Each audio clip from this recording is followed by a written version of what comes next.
और यहाँ की तरक्की और विकास और रामपुर जिले के लोगों के साथ उनकी मोहब्बत, ये अपने में एक इतिहास है।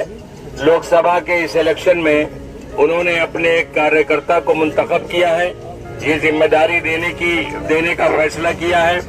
मैं एक बहुत छोटा सा कार्यकर्ता, आजम खान साहब का एक सिपाही, बहुत मामूली इंसान, आपकी तरह एक आम कार्यकर्ता, लेकिन जब मोहम्मद आजम खान साहब ने और पार्टी ने ये जिम्मेदारी दी है तो मैंने जिस तरह 40 साल उनके साथ गुजारे हैं, इसी तरह आइंदा भी इंशाअल्लाह अगर ऊपर वाले ने और आप सबके ताउन से ये मौका मिला तो आपके दरमियान रहकर आजम खान साहब के मिशन को आगे बढ़ाने के लिए उनके जो रामपुर की तस्वीर और रामपुर का चेहरा बदलने की उनकी कोशिश है और रामपुर जिले में विकास के काम जिस तरह उन्होंने कराए हैं और आगे कराने के लिए और आपकी आवाज को पार्लियामेंट तक पहुंचाने के लिए इंशाअल्लाह मैं आपके दरमियान रहूंगा। एक आम कार्यकर्ता की हैसियत से आज भी हूं और अगर ये मौका मिला तो मैं इंशाअल्लाह कल भी रहूंगा। मेरे अंदर आप कोई तब्दीली नहीं पाएंगे, बहुत सादा जिंदगी है। आजम खान साहब ने ये जिम्मेदारी दी है, मैं उनका दिल की गहराइयों से शुक्रगुजार हूँ। मुल्क के हालात ऐसे हैं कि हम सबको धर्म के तफरीक के बिना, कोई जाति कोई धर्म का मसला नहीं, एकजुट होकर इलेक्शन लड़ाना है। 23 तारीख को वोट पड़ेंगे। हमें अगर इस देश में एक तब्दीली लाना है, एक अच्छा माहौल रखना है और देश को बचाना है तो हमें आपस के इत्तेहाद के साथ, एकता के साथ अपने ज्यादा से ज्यादा वोट डलवाना है। बहुत कम वक्त है और यहाँ भी लंबी बात करने का मौका नहीं है। मैं आप सबसे यही गुजारिश करता हूँ कि एकजुट हो जाइए और आजम खान साहब की तहरीक को, उनके मिशन को, समाजवादी पार्टी के मिशन को आगे बढ़ाइए। आजम खान साहब के हाथ मजबूत कीजिए और पार्लियामेंट की ये सीट ज्यादा से ज्यादा वोटों से जीतने की कोशिश कीजिए। बहुत बहुत शुक्रिया। बहुत शुक्रिया तमाम जिम्मेदारान, आसिम राजा साहब और बिलासपुर के जो नौजवान साथी साथ हैं, तमाम पदाधिकारी और अहदेदार।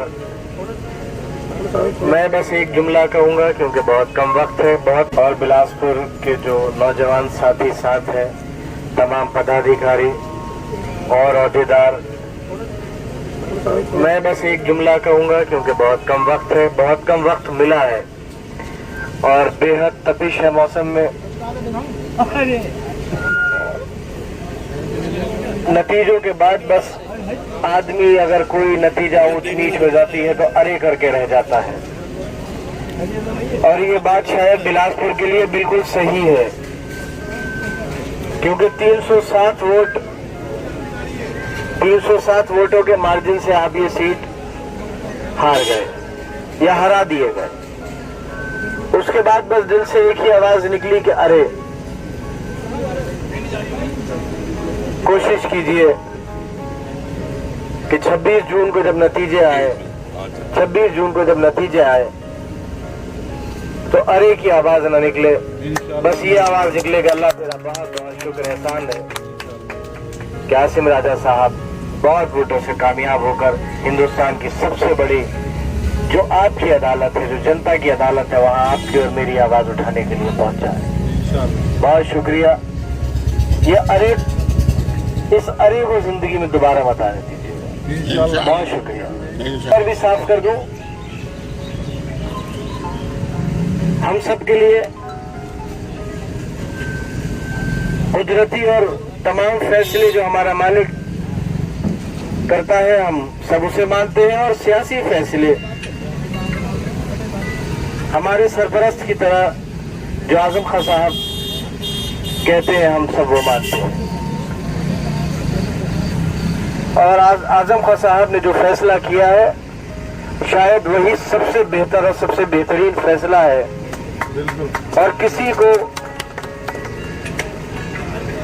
उस पर उंगली उठाने का हक नहीं है और जो उन्होंने कह दिया है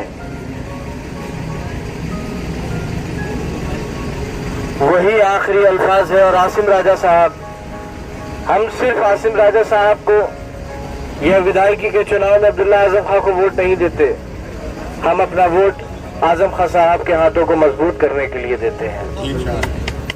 राजा साहब को वोट दे کیونکہ ان کا ساتھ میرے والد سے میری عمر سے بھی زیادہ ہے، اور یہ وہ لوگ ہیں جو انہیں مجھ سے زیادہ بہتر طریقے سے جانتے ہیں اور مجھ سے بہت زیادہ تجربے ہیں ان لوگوں کے ان کے ساتھ۔